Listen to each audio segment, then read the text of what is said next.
আসসালামু আলাইকুম। আজকে আমরা দেখব হলো অ্যানালগ অ্যাভোমিটার। অ্যাভোমিটার বলার কারণ এতে অ্যাম্পিয়ার, বিতে ভোল্ট আর ওতে ওহম। অ্যাভোমিটার না বলে মাল্টিমিটার বলা যায়, কারণ হলো এখানে কী কী পাওয়া যায়।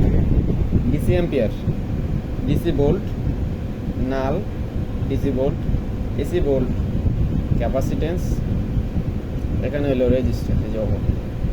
এটা মাল্টিমিটারও বলা যায়, যেহেতু ক্যাপাসিটেন্স সব আমরা দেখতে পাবো। তার আগে আমরা দেখি হইল অ্যাডজাস্টমেন্ট, 0 এবং অ্যাডজাস্টমেন্ট। এই যে একটা প্রোব দেখা যেতেছে, দেখেন যদি আমরা এই দুটো শর্ট করি, 20-এ গিয়ে থামতেছে, 20 একটু পরে, তার মানে এটা নর্মালি থাকার কথা হলো 0 ওহমে, কিন্তু এইভাবে ধরলে এই যে এইখানে যে থামবে, কিন্তু বিষয় হলো এটা এখানে থামতেছে না, কারণ হলো এটার যে ভিতরে যে একটা ব্যাটারি, ইন্টারনাল ব্যাটারি, ব্যাটারিটা দুর্বল আছে। যাই হোক, যদি ব্যাটারিটা ভালো থাকতো এইভাবে আমরা অ্যাডজাস্ট করতে পারতাম, একটু কম বেশি করে অ্যাডজাস্ট করতে পারতাম। যাই হোক, এখন আমরা অ্যাডজাস্ট করলে কত দেয়? 10-এ, তার মানে 10-এ হইলে এটা 0। আচ্ছা, এখন আমরা দেখি কী কী দেখা যায়। প্রথমে আমরা যেটা দেখবো সেটা হলো এসি ভোল্ট। তো নর্মালি যখন আমরা ডিজিটাল মিটার দেখবো, এই যে ডিজিটাল মিটার এর আগে ভিডিও দেখছি আমরা, আপনার চাইলে আগে ভিডিওগুলো চেক করে দেখবেন। দেখেন এখানে জাস্ট এভাবে সিলেক্ট করে চাপ দিলেই মাপা যায়, কিন্তু অ্যানালগের ক্ষেত্রে তা না। আপনার আগে রেঞ্জটা জানা নিতে হবে যে আপনি কিসের কাজ করবেন। যেমন আমরা আমাদের এইখানে মেইন লাইনে কাজ করবো, মেইন লাইনের ভোল্টেজ আমরা জানি যে 230 ভোল্ট, তাহলে এটা দিতে হবে কি 250-এর জায়গায় দিলেই আমরা তারপরে ভোল্টেজ দেখতে পাবো। যেমন আমরা মাইনটা দেখি,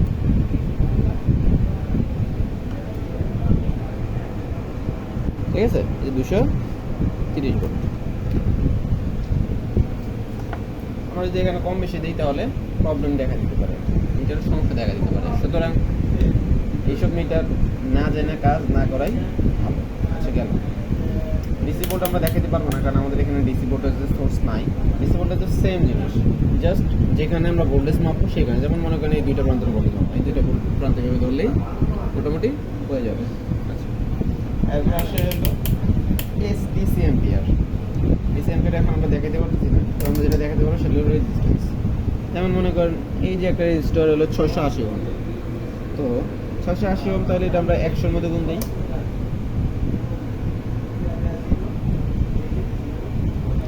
এখানে কত দিতেছে?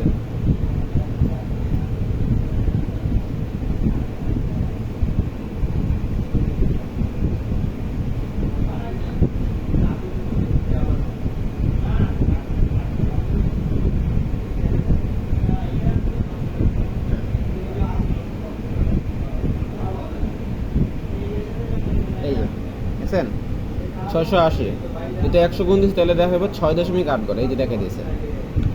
আচ্ছা, এবার আমরা দেখবো 33 কিলো ওহম, এই যে 33 কিলো ওহম, ঠিক আছে। 33 কিলো ওহম যদি দেখি তাহলে আমরা কোথায় ধরবো? 1 কিলো ওহম, আবার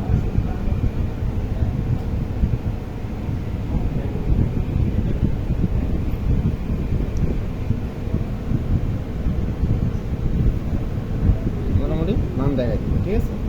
তো এবার আমরা রেজিস্টার মাপতে পারি।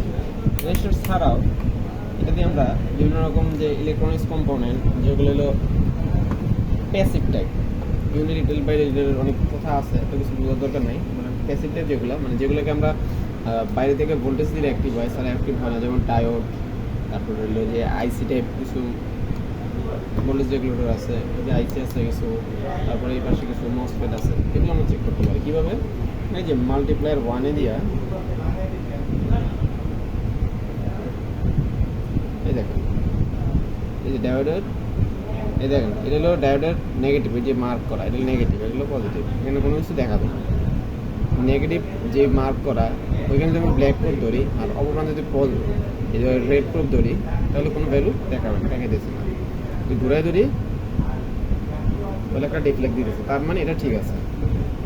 সেম এই আইসির ক্ষেত্রে, আইসির ক্ষেত্রে একটু ভিন্ন, সেটা হলো 705 আইসি, এটা হলো পিএনপি টাইপ।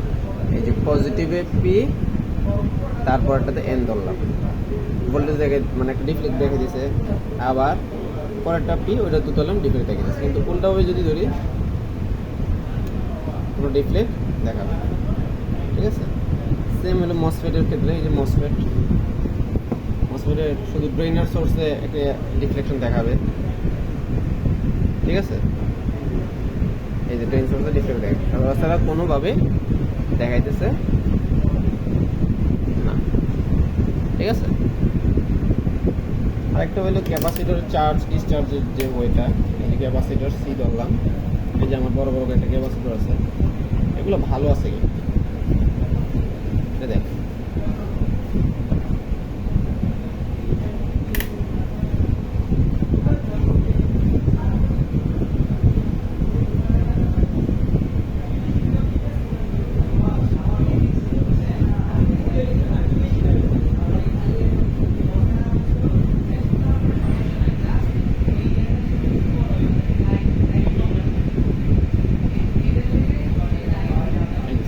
ঠিক আছে, এই ছেড়ে দিতে আছে, তার মানে এটা আস্তে আস্তে জিরোতে যেয়ে পৌঁছাবে। যদি জিরোতে যেয়ে পৌঁছায় তাহলে ক্যাপাসিটর ভালো, আর জিরোতে যেয়ে না পৌঁছায় তাহলে ক্যাপাসিটর খারাপ।